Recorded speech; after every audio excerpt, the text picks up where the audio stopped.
Hello everyone, स्वागत करते हैं आपका अपने यूट्यूब चैनल कोड कर लो पर। और सोल्व करेंगे जीएफजी की प्रॉब्लम ऑफ द डे। तो अपने पास इजी लेवल की अच्छी मैट्रिक्स से रिलेटेड प्रॉब्लम है। तो सबसे पहले प्रॉब्लम स्टेटमेंट पढ़ेंगे, फिर उसके प्रोज देखेंगे, उसको करेंगे दोनों लैंग्वेज में कोड। ठीक है जी।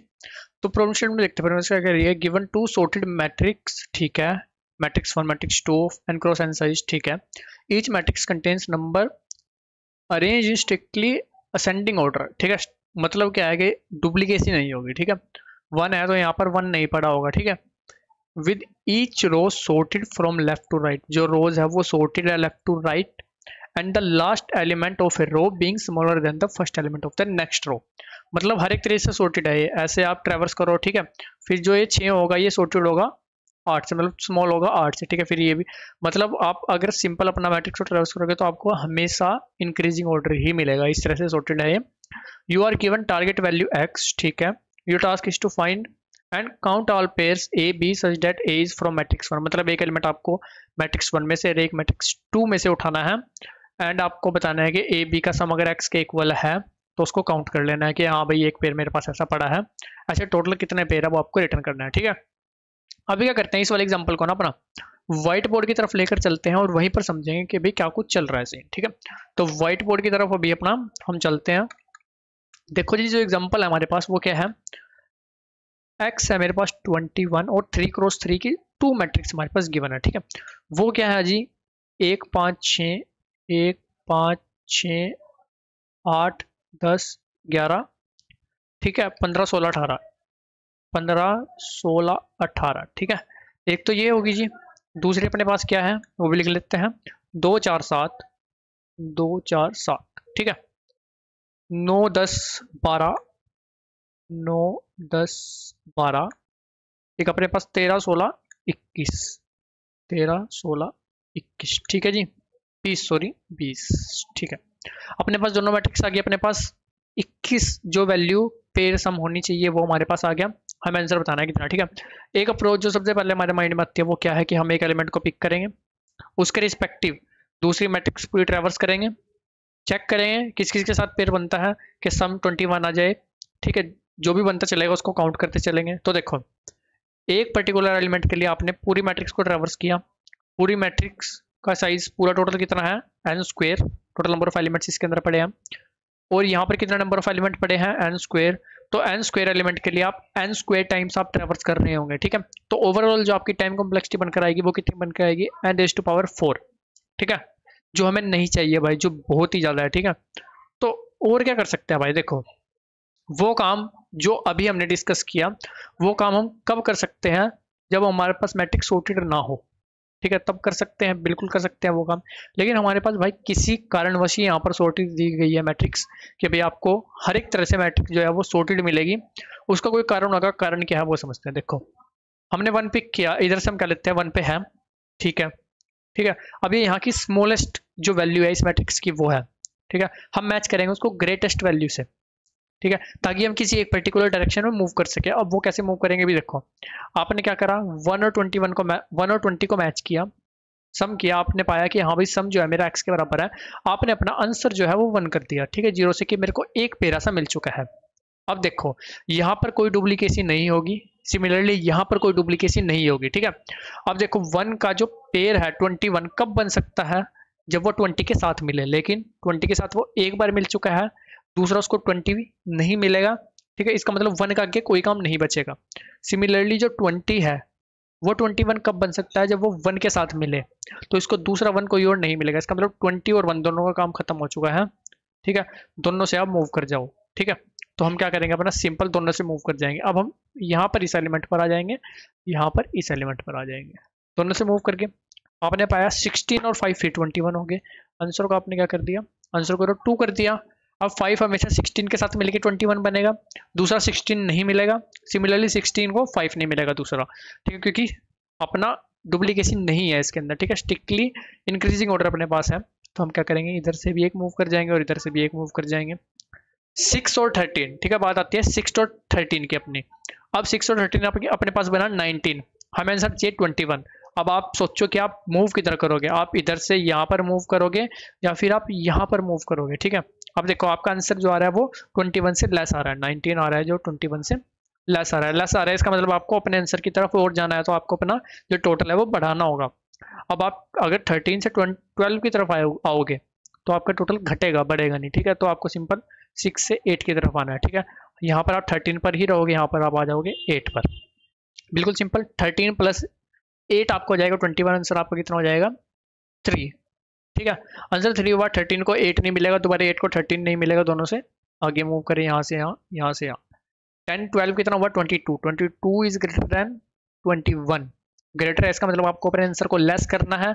अगर आप यहाँ से फॉरवर्ड मूव होगे तो आंसर आपका इंक्रीज होगा, डिक्रीज नहीं होगा, इसका मतलब आपको यहाँ से मूव करना है जी, ठीक है। 10 + 10 हुआ 20, 20 इज लेस देन 21, इसका मतलब आपको अब यहाँ से मूव करना है, ठीक है। यहाँ से मूव करें, इधर आप 11 पर आए, इधर आप 10 पर हो, फिर आपको 21 मिला, आपका आंसर हुआ 4। आप दोनों से एक से यहाँ पर मूव करके, एक से यहाँ पर मूव करके आपने क्या पाया 9 + 15 अपना 24 विच इज ग्रेटर, तो हम क्या करेंगे यहाँ पर मूव कर जाएंगे सिमिलरली, ठीक है। 15 + 7 22 विच इज ग्रेटर, फिर हम यहाँ पर मूव कर जाएंगे। 15 + 4 कितना हो गया भाई अपना 19 विच इज लेस, तो हमें लेस को बढ़ाने के लिए इधर मूव करना पड़ेगा। 16 + 4 अपना कितना हो जाएगा 20, ठीक है, विच इज लेस, तो हम यहाँ पर 18, 18 + 4 आपका कितना हुआ 22, ठीक है, विच इज ग्रेटर, तो हम यहाँ पर मूव कर जाएंगे।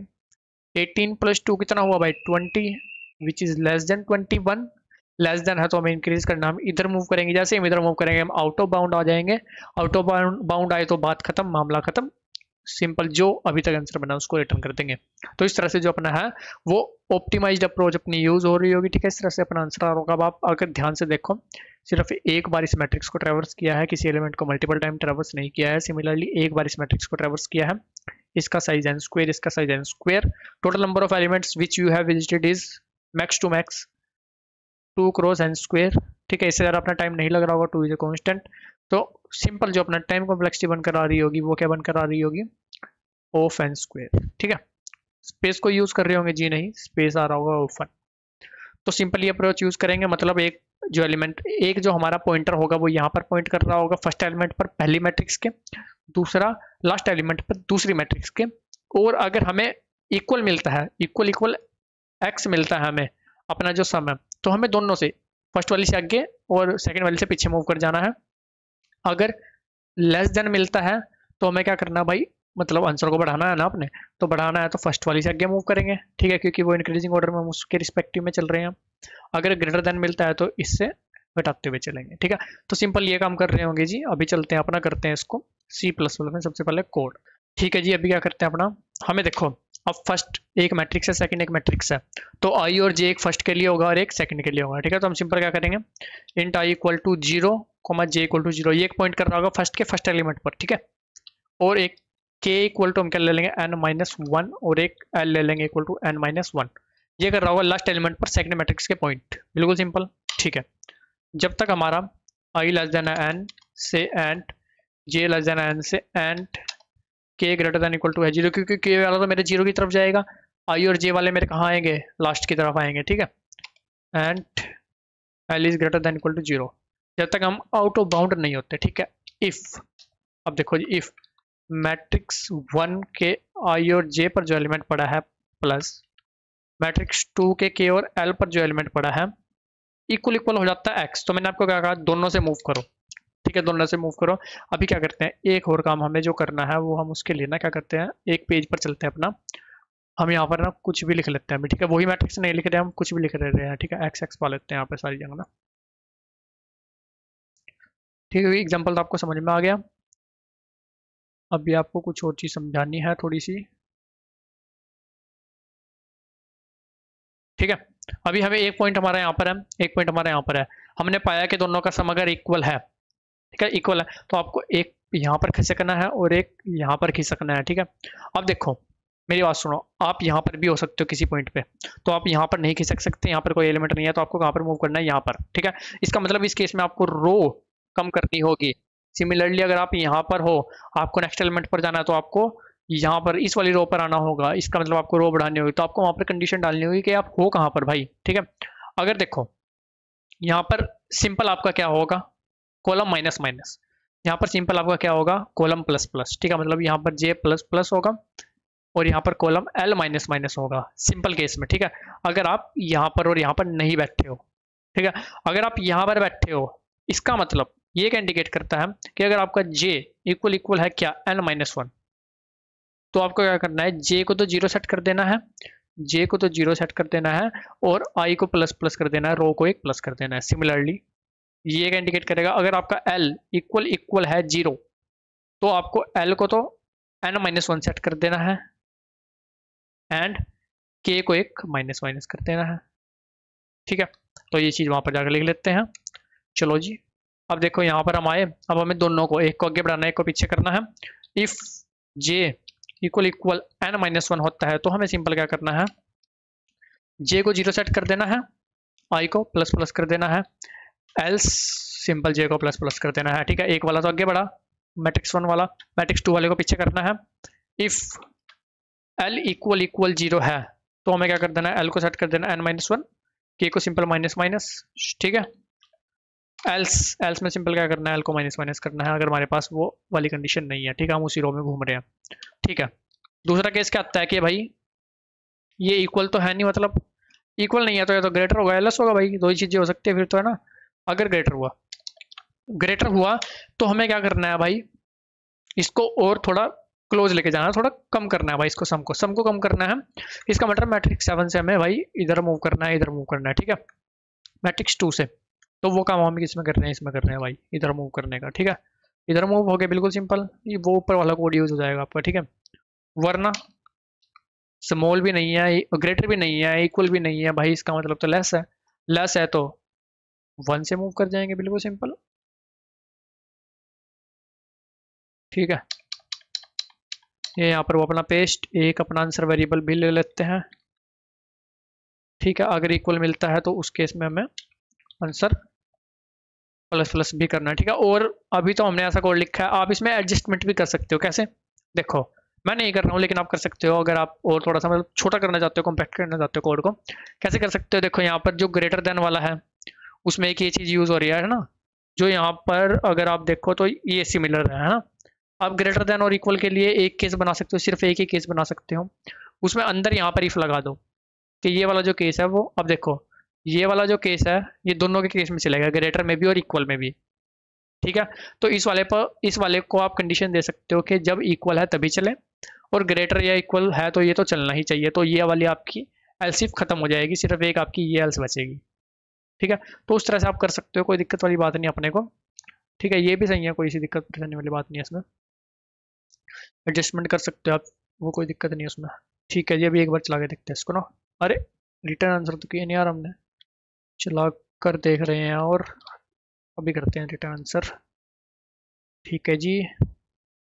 सही चलना चाहिए, वैसे हो सकता है कुछ ऊपर नीचे लिखा गया हो, सही चल रहा है। सबमिट करते हैं गाइस इसको, सेम पैटर्न में जावा कोड लिखा हुआ है, अगर ये सबमिट होता है तो वो भी आपको एक्सप्लेन करते हैं जी, ठीक है जी। ये हुआ सबमिट, अभी चलते हैं अपने जावा कोड की तरफ। देखो जी बिल्कुल सेम जावा कोड है अपना, आई जे के एल और आंसर वेरिएबल बनाया, ट्रैवर्स किया जब तक आउट ऑफ बाउंड नहीं होते, इक्वल मिलता है, आंसर को प्लस प्लस किया, दोनों मैट्रिक्स से एक से आगे मूव हुए, एक से पीछे मूव हुए, ठीक है। अगर ग्रेटर मिलता है तो हमें मतलब और लेस करना है, तो सेकंड वाले से पीछे मूव होंगे, सेकंड वाले से पीछे मूव हुए, वरना फिर फर्स्ट वाले से आगे की तरफ मूव हुए, लास्ट में आंसर रिटर्न कर दिया, ठीक है। एक बार आपको ये भी सबमिट करके दिखा देता हूँ। और गाइस जो दोनों कोड का लिंक है वो आपको डिस्क्रिप्शन में मिल जाएगा, अपने लिंक्डइन इंस्टाग्राम का लिंक भी मिल रहा होगा, चाहो तो वहाँ जाकर भी आप कनेक्ट कर सकते हो, किसी प्रकार का डाउट रहे तो कमेंट सेक्शन में भी पूछ सकते हो, वीडियो अच्छी लगे तो लाइक सब्सक्राइब भी कर सकते हो। मिलते हैं आपसे अपनी वीडियो में, तब तक के लिए धन्यवाद।